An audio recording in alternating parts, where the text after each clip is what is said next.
खबर गाजीपुर जमानिया तहसील की है।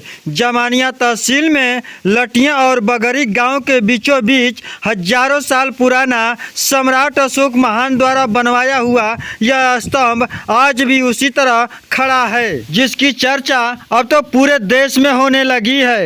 यह स्तंभ किसके द्वारा बनवाया गया है और कब लगवाया गया है, लेकिन इस स्तंभ के दोनों तरफ लटिया गांव और बगरी गांव का भी इतिहास एक अजीब है कि इस गांव का नाम बगरी और इस गांव का नाम लटिया क्यों पड़ा। इस इतिहास के बारे में तो बाद में चर्चा करेंगे। फिलहाल ये जानते हैं कि लटिया महोत्सव और 2 फरवरी को ही क्यों मनाया जाता है और इसी दिन लाखों की संख्या में भीड़ क्यों आती है। सम्राट अशोक क्लब भारत द्वारा हर साल 2 फरवरी को ही लटिया महोत्सव का आयोजन किया जाता है, जिस कार्यक्रम में दूर दूर से लोग, अंतर्राष्ट्रीय लेवल के भी लोग आते हैं। इसी क्रम में इस फरवरी के 2 फरवरी लटिया महोत्सव के अवसर पर नेपाल काठमांडू के धरती से परमानंद शाक्य मुख्य अतिथि के रूप में मौजूद हैं। लटिया महोत्सव में उमड़े इतने बड़े जन सैलाब को देखकर परमानंद शाक्य के आंखों में आंसू आ गया इस इतिहास के बारे में सोच करके। लेकिन सबसे बड़ा सवाल यहाँ पर यह पैदा हो गया था कि लटिया महोत्सव के आयोजन में एक बहुत बड़ी गैलरी बनाई गई थी और इसमें कुछ चित्र ऐसे बनाए गए थे। जन आदर्श के जाने माने पत्रकार भी हक्के बक्के रह गए। उन्होंने सवाल पूछ डाला कि यह इतिहास में तो पढ़ाया नहीं जाता, कहीं लिखा भी नहीं गया है, तो आप लोग ये कहाँ से जान गए कि सम्राट अशोक का इतिहास है। यह सम्राट अशोक द्वारा बनाया हुआ स्तंभ है और सम्राट अशोक के ही वंशज अभी भी नेपाल में हैं और भारत में भी हैं। यह आप लोग कहां से जानते हैं? इस सवाल पर उत्तर प्रदेश अध्यक्ष माननीय रविंदर जी और छत्तीसगढ़ अध्यक्ष माननीय जीवनदीप जी ने जो सवाल का जवाब दिया, पत्रकार साहब हक्के और बक्के रह गए। आगे उन्होंने सवाल पूछने की हिम्मत नहीं हुई। आइए आगे वीडियो में दिखाते हैं उन्होंने क्या कुछ बताया इस गैलरी के बारे में और सम्राट अशोक के इतिहास के बारे में। इसको ध्यान से सुनिए और वीडियो को ज्यादा से ज्यादा शेयर कीजिएगा और चैनल को सब्सक्राइब भी कीजिएगा। अशोक के इतिहास को पढ़ने का काम किया गया, तो जब इतिहास के पन्नों को पलटा गया तो ये देखा गया कि बहुत सारे लोगों ने इतिहास के पन्ने को दबाने का काम किया और उसको 28 वर्षों में सम्राट अशोक क्लब खोजते खोजते ये काठमांडू पहुंचा और उस परिवार से मिला। और जो आज आप जनता की बात कर रहे हैं, जब हम लोग भी काठमांडू में मिले तो वही भाव विभोर थे कि आज कहीं न कहीं हम अपने पूर्वजों के वंशजों से मिलने आ गए और आज वो लोग भी उसी तरह भावुक है।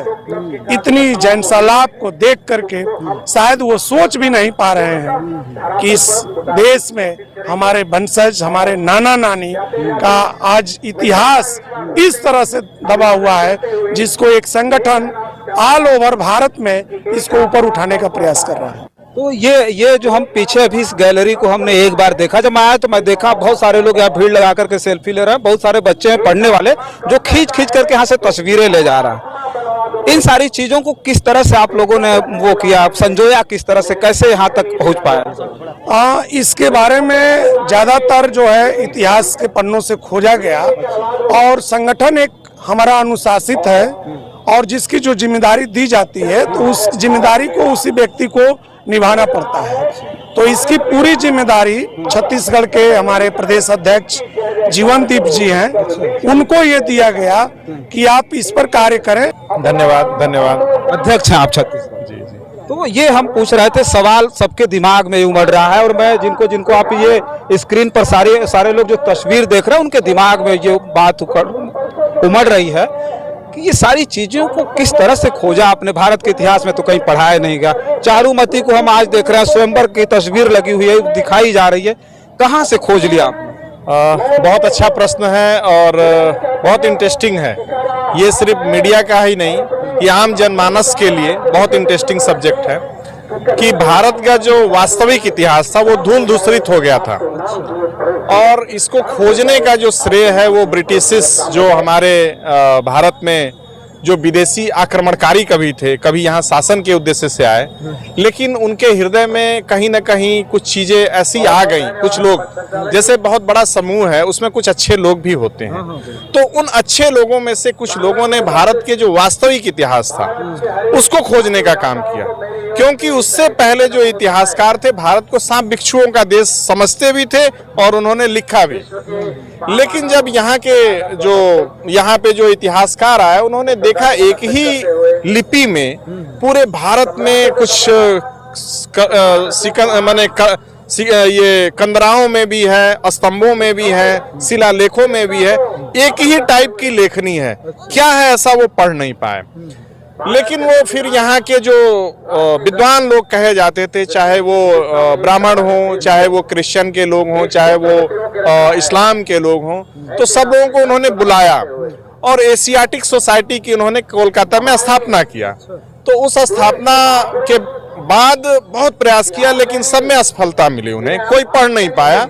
चूंकि कल्पनाओं के आधार पर कुछ लोगों ने फर्जी तरीके से पढ़ने का प्रयास किया, तो भाई जब दो चीजें, आप दो व्यक्ति हैं और दोनों की व्याख्या दो है, तो इसका मतलब आप फर्जी ही बता रहे हैं। तो वो सिद्ध हो गए, वो जान गए कि जैसे इन्होंने काल्पनिक कई सारे ग्रंथ रचे हैं, वैसे ही इसमें भी ये कल्पना कर रहे हैं। तो एक जेम्स प्रिंसेप, जो कि श्रीलंका में उस समय कार्य कर रहे थे, तो अंग्रेजों ने क्या किया, उसकी एक प्रतिलिपि बनाई और प्रतिलिपि बना के भारत के संबंध जिन जिन देशों से थे प्राचीन काल में और वर्तमान में अंग्रेजों ने जहां जहां शासन किया था, जहां जहां उनका शासन था, वहां वहां उनकी प्रतिलिपि उन्होंने भेज दी। तो श्रीलंका में भी गई।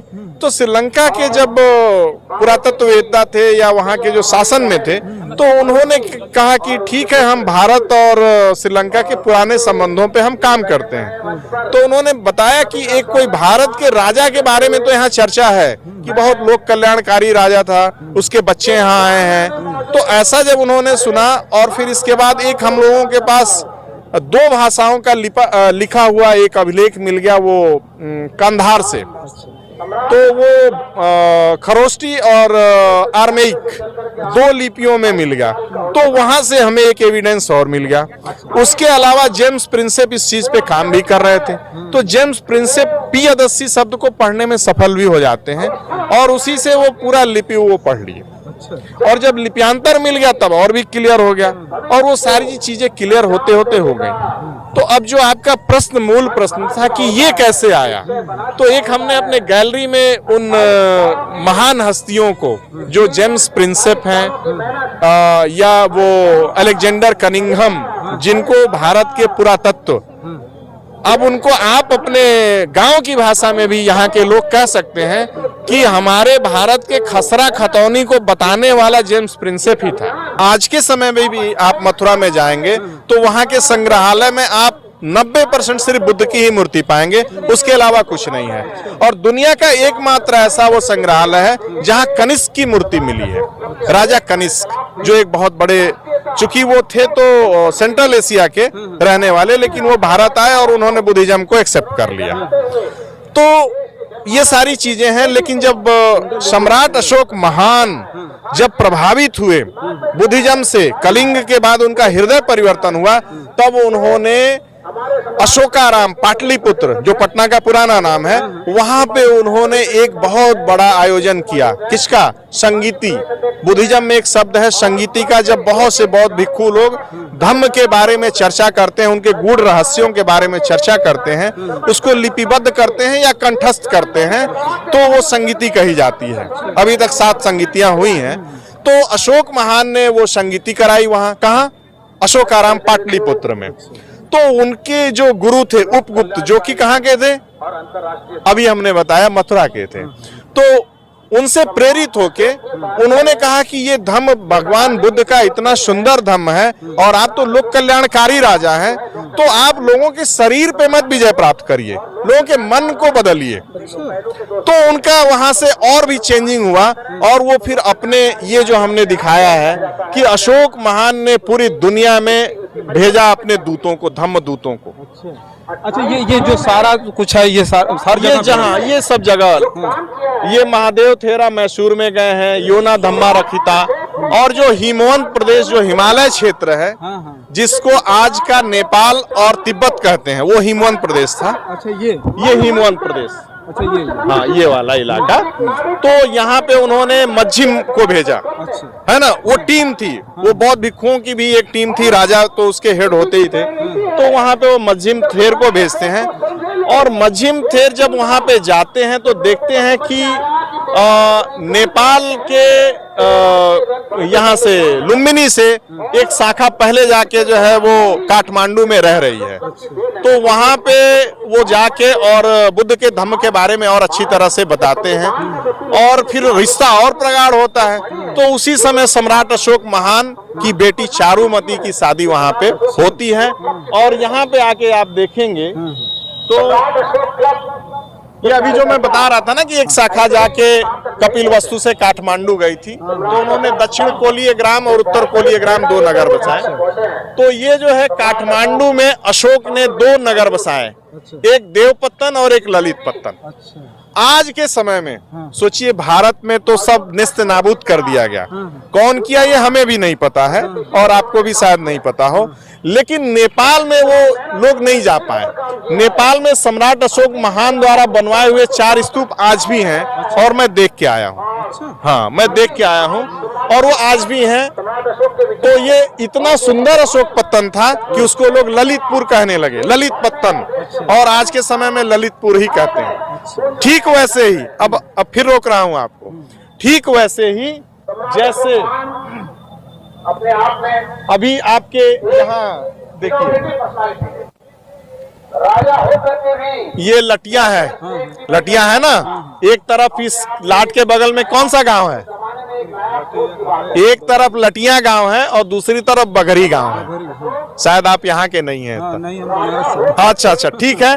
तो ये लाट बीच में है, लेकिन एक तरफ लटिया गांव है और दूसरी तरफ बगरी है।